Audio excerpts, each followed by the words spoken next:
The FIA have concluded their investigation into us following our DRS malfunction and refusal to come in and pit and fix it. We got an illegal advantage, they say, and finally they have finished their investigation and concluded that we are to forfeit our workforce on the engineering department and that Tim Tramnitz is going to face a back-of-the-grid penalty for this upcoming race. And he was the driver piloting the car at the time, so they have found equal, fault with him and with the team. It's the first time that we're having to release and reduce our workforce, so that is going to be a big question mark of how that will affect things going forwards, and for how long that lasts is unknown. That is down to the FIA discretion. What we do know is immediately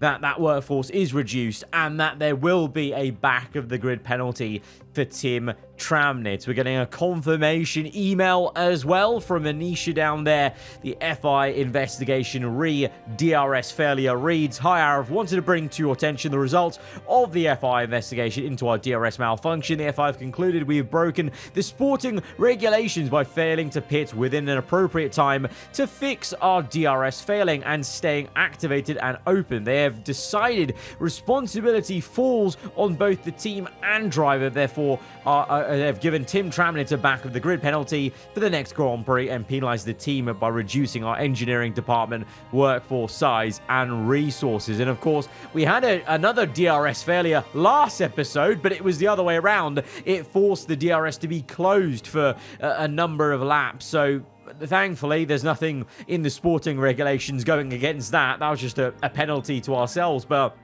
is that going to be a common theme for this season? Have we got some weird gremlins in the car when it comes to the DRS and maybe worryingly for the engine as well, as of course Charles Leclerc had an engine failure in that first race, and then it wasn't a great time for him in the second round last time out around Bahrain. We were driving as Leclerc and it seemed we faced the same bad luck that he faces in real life as we beached the car, got disqualified in qualifying.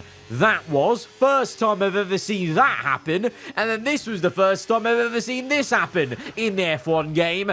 A bollard made of what can only be described as unobtainium, seemingly, crashed out our car, crashed out our race with 4 laps to go. We were maybe on for a podium, and instead we are facing a reality where Charles Leclerc, his start to life at aarava Porsche Racing, has begun with 2 DNFs.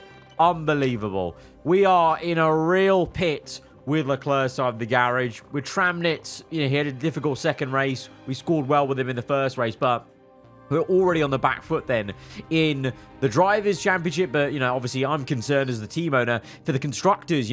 One of our major drivers, our 99 rated driver, not scoring well, and we need him to start picking up points. Obviously, we'll see how he does now back as an AI self. I think we were doing him some justice last time in Bahrain by nearly getting a podium, and it was just, out of our hands with that bollard. But hoping that as a 99 rated driver, taking over as an AI, he can do well, and we are going to be driving as Tim Tramnitz as he faces a back-of-the-grid penalty. So we will be going from last to question mark in this upcoming Saudi Arabian Grand Prix, thanks to the FIA's investigation from that DRS malfunction. Let's get into the race weekend.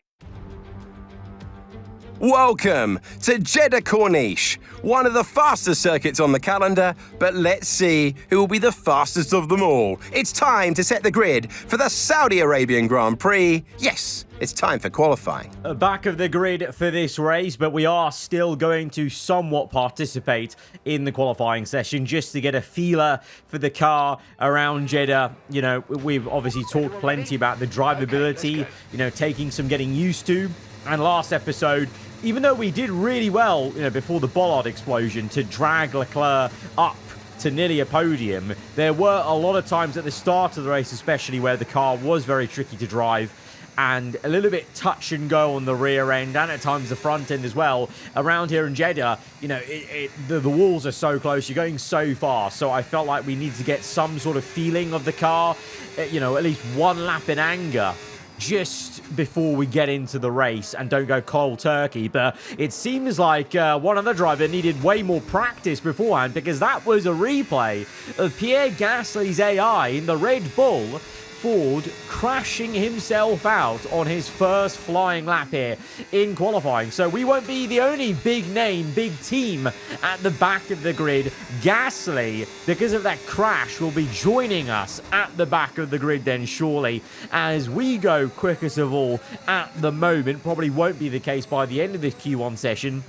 We will technically make it through into Q2, but of course we've got the back of the grid, so we won't be participating any longer in the qualifying. But nice to just get a lap on the board, get a feeler for the track and the car. It is feeling a little bit more stable than it was in Bahrain, so that's a bit hopeful. And generally the My Team car has always gone really well around Jeddah, so maybe that will kind of balance out maybe the, you know, on its feet, on edge of the car, of the power unit, you know, the Porsche power unit. A very, very different one to drive, as we've talked about plenty of times before, and I think it's still going to probably take a couple of races to really dial in and feel more comfortable. Or maybe we just won't, and maybe it's just going to be a case of we have to, you know, wrestle with it all the time, which can happen in real life Formula One. You know, we've seen plenty of times. I mean, heck, this season, Charles Leclerc, our driver in this series, in real life, seems to be really fighting that Ferrari every single race to try and drag a result out of it. And we're going to have to do the same from the back of the grid with our reigning champion, Tim Tramnett. It's certainly going to be a challenge. Let's go to the grid and see how Q2 and Q3 shaked out. We're here today on the shores of the Red Sea in the lower Hejaz Mountains to visit one of the newest circuits in the Formula One calendar, Jeddah, home to what we all hope is going to be a thrilling Saudi Arabian Grand Prix. It's time to see how our drivers are stacking up after yesterday's exciting qualifying session. Charles Leclerc lines up on pole position, edging out Max Verstappen, who will start from P2. Looking down the rest of the grid, we have Norris, Sainz, Oscar Piastri, and Lawson, Tsunoda, Ocon, Aaron, and Zach O'Sullivan, Doohan, Albon, Isaac Hadjar, and Stroll, Colapinto, Pepe Marti, Gabriel Bortoletto, and Zane Maloney, Crawford, Solov, Gasly, and Tim Tramnett completes the grid. Which of these talented drivers will come out on top today? Welcome to the commentary box. I'm Alex Jakes, delighted to say that we're joined today by Anthony Davidson. Well, here's a stat for you, a 50th appearance on the grid for this team today, but I think they've got plenty more to offer. That's right. Now they've got more than 2 seasons under the belt in Formula One, and yes, there are more teams out there with a lot more experience than them, but they can take this energy now and continue on this path. Great stuff from them. Try to put the starting position out of your mind and just focus on the race ahead. We can still do a good job here today. Encouraging words from our engineer, Mark, and the last time he spoke some wisdom and manifested some stuff on the radio before a race where Tim Tramnett was at the back, well, we won that Grand Prix at the Italian Grand Prix. So let's hope that we can make some sort of miracle work. If there's any place to make a comeback, this is probably one of those places like Monza. You can make overtakes, especially on the F1 game.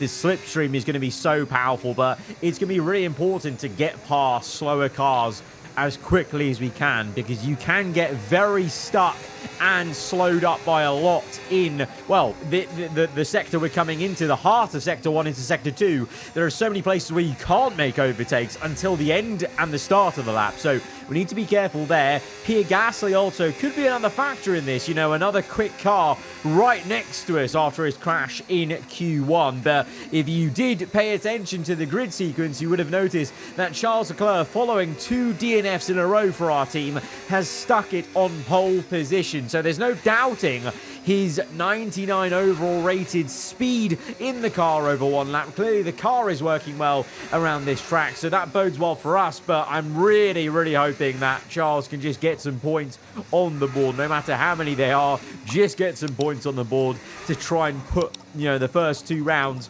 behind him. And that begins by trying to get a good race start as we go to 5 red lights here in Jeddah for the Saudi Arabian Grand Prix. Lights out, and we're underway from P22. A lot of cars ahead of us and not a lot of room to work with into turn 1. We try to go to the right. Instead, we find ourselves on the left, making an overtake on 1, 2 cars, trying to go round the outside of another 2, getting the power down, and the BMW and Audi getting caught up, looking at each other too much, and we've managed to get up into P18 then, but now progress is going to slow. It's near impossible to make a move here unless you're that Renault of O'Sullivan, who makes a move on the struggling Ferrari of Ocon as the Scuderia continue to face troubles this season with their car, especially in race trim, and there's already a bit of a top group and a bottom group there, as O'Sullivan is going to be a bit of a cork to the bottle from P8 downwards.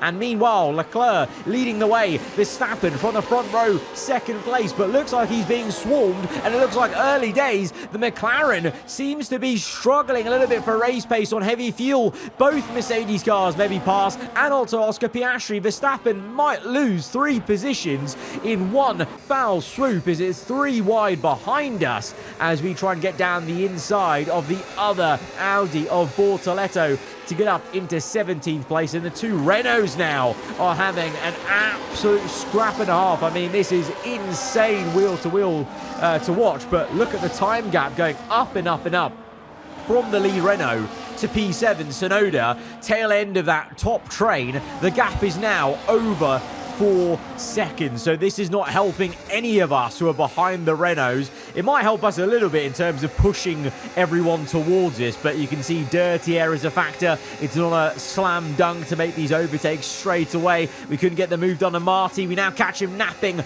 a little bit. It's an unorthodox place to actually make a move. I don't know how we pulled it off there. That's a much harder place to make the overtake than we tried for initially in the banking, but we've done it. We've made it work. We're into P16. Colapinto's next, who is very much out of position in the Aramco Honda. His teammate Liam Lawson in the top 6, and Colapinto really should be up there. It's been a strong start for Honda. You know, Colapinto on the podium, wasn't it? Or fighting for the podium, I can't remember, in the first round, but now he's flagging down in 16th place, and we've made a double overtake on him and Lance Stroll. Caught the Canadian, unsurprisingly, completely unawares, as he's unable to get that McLaren anywhere near to where Max Verstappen is able to get it to, as we now focus on the car ahead, the group ahead, tail-ended by now Alexander Albon in the Ferrari. And it's his teammate at the top of this little group fighting the 2 Renaults, slowing everyone down and inviting us in, but it's not going to be easy to maybe overtake the Ferrari, you know, especially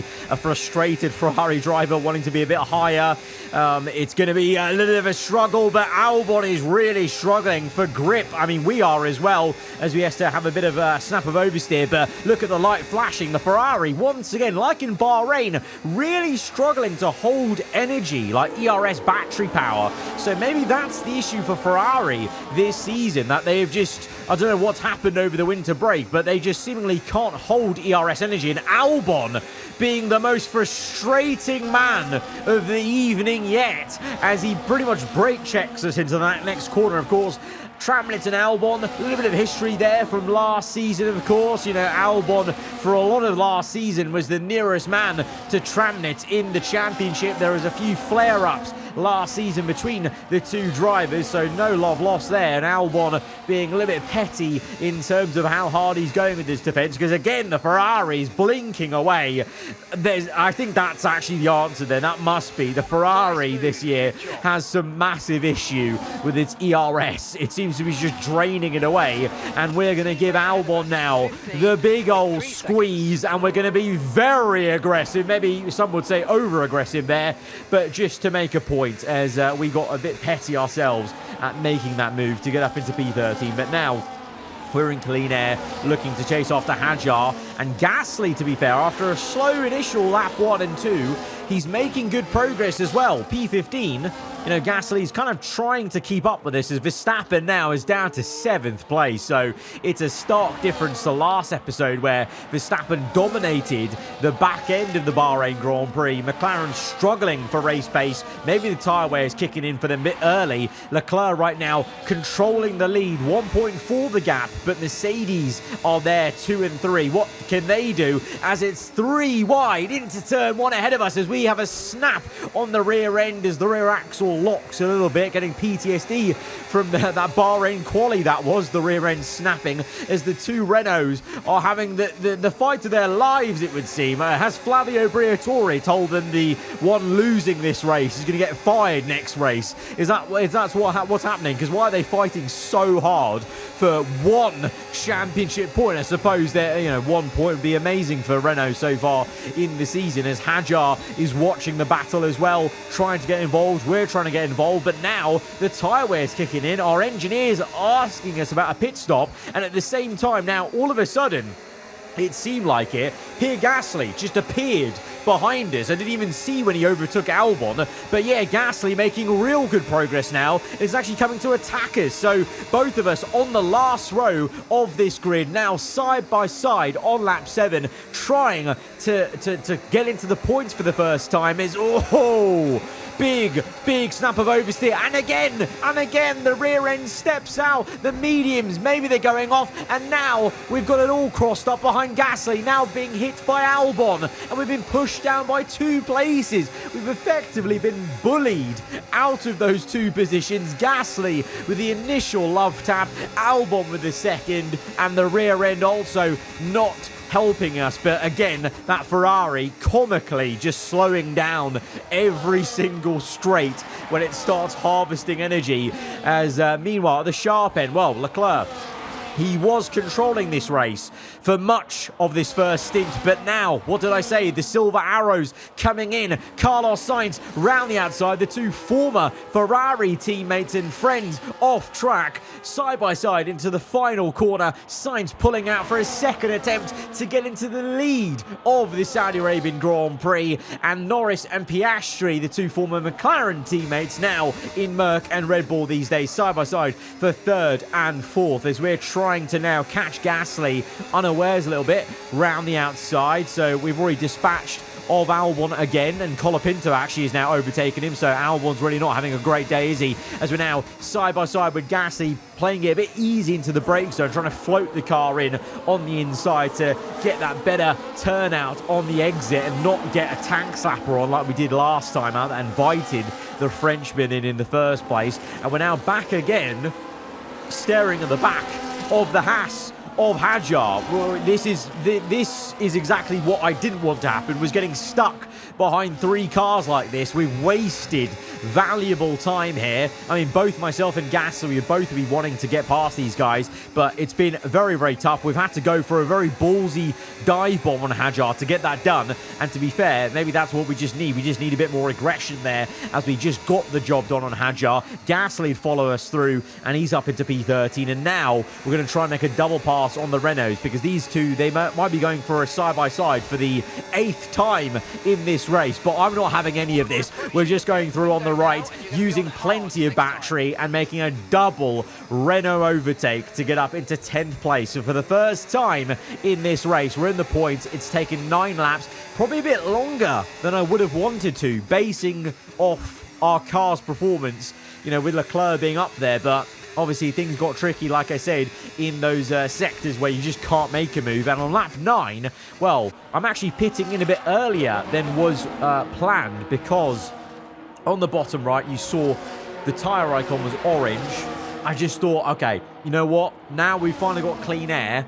Let's pit earlier, get an undercut going, because I think an undercut maybe could solve our problem. Maybe if we gain enough, we could bridge that gap that is there from where we were to the next top pack, the top 9 cars because they pulled away over those first 9 laps. So this is our way to try and pull it back in a little bit, as it's now Sainz that leads the way, Norris in second. So it's a 1-2 for Mercedes, and just as we cut onto it, Leclerc's getting overtaken by not only 1 but 2 cars, Piastri and Lawson.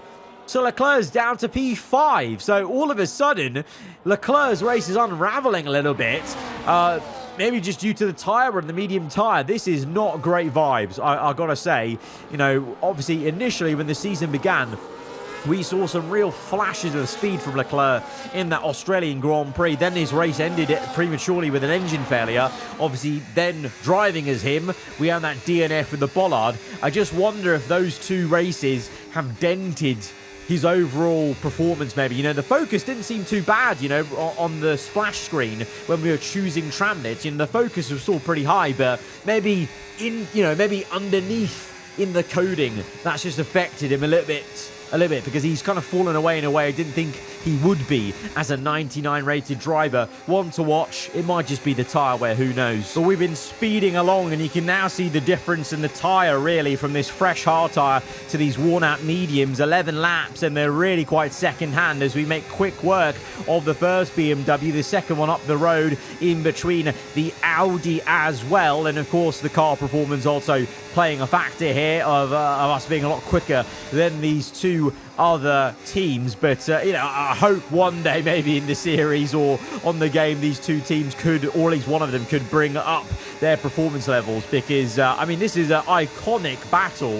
If you look at like World Endurance, BMW, Audi, Porsche in years gone by in World Endurance racing, they've been amazing titans of that form of motorsport. But here in F1 in the game, Audi and BMW floundering, unable to get anywhere near to even like a proper good midfield battle so far. Hopefully the same won't be said of Audi when they join F1 for real next year, you know, IRL, as we now close up to the second Audi, Bortoleto up to P16, and after Bortoleto, it's actually Max Verstappen, you can see, who's made his pit stop. So the fact that we're actually somewhat close to Verstappen is quite promising, because he was, what, P6, P7? So I think we have genuinely gained quite a fair bit from this undercut. And we actually may have jumped 1 or 2 drivers who are in the top 9, as we're now very close to Verstappen, who actually got held up a lot by whatever car was ahead of him that was yet to pit. Now they've pit, of course, but we've closed right up there, because you saw there was a sizable gap. So we've closed that up rapidly. And Aaron in P11, he was one of the cars ahead of us. So we've jumped him. I think we've jumped Ocon as well, as there's a big engine failure for Marty on the main straight. He's retiring on the racing line. That's surely going to be, as the Audi nearly takes him out. I think that's got to be some sort of virtual safety car, or safety car even, as the plume of smoke is overtaking the entire brake zone. And for that, the FIA have called a red flag because of the engine smoke covering the brake zone for turn 1. Everyone be completely unsighted, so it's a bit too dangerous to be going into there at full pelt. And so they've just been a bit trigger happy with the red flag. I mean, we've seen that already in the first race at the Australian Grand Prix, to be fair as well. Hopefully this time we don't get a random penalty that sees us starting lower than we should be. But this is a good reset. It's not going to be a strategic reset, because I don't think most people will have a different tyre to go on to. Like, I thought we had another set of mediums to go on to, because I did actually allocate an extra medium tyre in my allocation for quali, but I guess that didn't get carried over to the race, so we've only got a hard to go to. Whereas when we load in, there's a couple of people who do have a medium, so that's going to change things up as we go to lights out for the second time here in Jeddah. It's a 1-2 for Verstappen, cuts across this very aggressively to try and defend,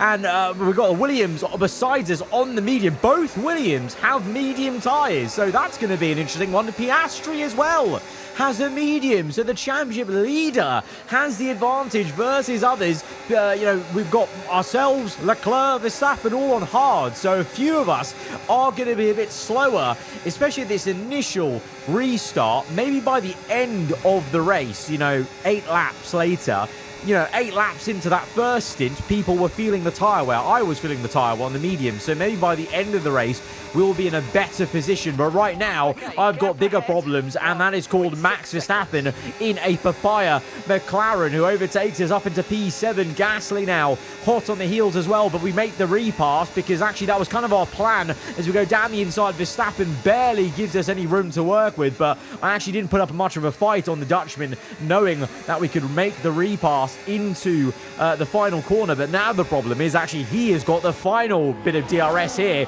and we're having to really use all of our battery and give him a bit of a squeeze and then brake as late as we dare. Gasly tries to follow us through, and now it's going to be the former Red Bull teammates fighting each other. A lot of former teammates fighting each other in this race, I must say. But these two now side by side, and that right there is going to give us a bit of breathing room, because now the gap is shot up to over a second to Verstappen. So that will break the DRS and give us time to settle in and try and do anything to try and close up to Tsunoda. Leclerc P5 now as he's being hunted down by the medium tyre runners. Piastri's already got him. Now Tsunoda. This is turning into an unfortunate display for Leclerc. He was on pole, but now he's nowhere near the race win, let alone the podium, because these guys who somehow have a medium tyre, if for this last part of the race, they're just cooking. They're cooking him. They've cooked us a little bit, because we actually are, a second and a half off Leclerc even. So right now in 6-7, I don't know really how, how much higher we can go from here, as it's a 2-3 for Mercedes. And Liam Lawson, well, he was leading lap 20 onto 21. He's second, but retaking the lead. So this is a Honda versus Mercedes fight, and it's Lawson versus Sainz, two very unlikely candidates fighting for the race win. It looks like it's going to be Norris versus Piastri for P3, and then what can we do, because we are still hovering about 1.5 seconds behind Leclerc. Leclerc, he's having a little go at repassing Tsunoda, and now we've got close enough to have DRS. So can we help out Leclerc, help out the entire team by kind of trying to follow him through on the right-hand side here and be a bit of a buffer to Tsunoda, and then see what we can do? Because I reckon in clean air, Leclerc's got a bit more pace in the tank. We've got more pace in the tank because we set a purple lap time to catch up to these guys, just showing in clean air the car has it. We are very aggressive, I must admit now in hindsight, versus Tsunoda, giving his right-hand side tyre a little bit of a love tap, but needs must, because I'm trying to give Leclerc a 1 second buffer to Tsunoda and to allow him to maybe show a bit more of his pace. And maybe can we get past him, and then can he follow us through? Leclerc gives us a little squeeze, but eventually it's an easy move because I think he knows that we're the quicker car now. But can he follow us, and can we drag Leclerc and both of us up a bit further? Because Piastri and Norris, they're fighting so much that, yeah, there's 2 laps to go. P1 and 2 are fighting as well. It's all changing, and these guys might just fight enough where we can get involved. With 2 laps to go, I think it is all still to play for. At the end of lap 24, on towards the last lap, we have closed up to Piastri. Leclerc is just outside of 1 second as we dive it on Piastri now. All of a sudden, the podium is ahead of us. We've taken Piastri wide. I was really praying that Leclerc could try and make a move there. He's on the back of Piastri. He's got DRS, but he can't quite make it. It's 3 wide for the race lead on the last lap. Sainz ahead of Lawson. Norris slow, and we absolutely mince him on the exit because now we have the better race tyre. These guys in mediums are clearly going off. Lando, though, he's on the hards as well. He just got caught up with Lawson, to be honest, and got chopped off at turn 1. And so all of a sudden, we made it into a podium position. Leclerc could not get Piastri. He just doesn't have the pace. I don't know what's gone on from pole position. That pace has just disappeared in race trim, but at least he's going to get points on the board. At least he can kick-start his season a little bit for Leclerc on his side of the garage. But is there still another final surprise here? Because we're in 3rd place. Lawson looking to gain on Sainz. DRS open. The Mercedes stays to the left. Lawson on the outside overtakes the Spaniard.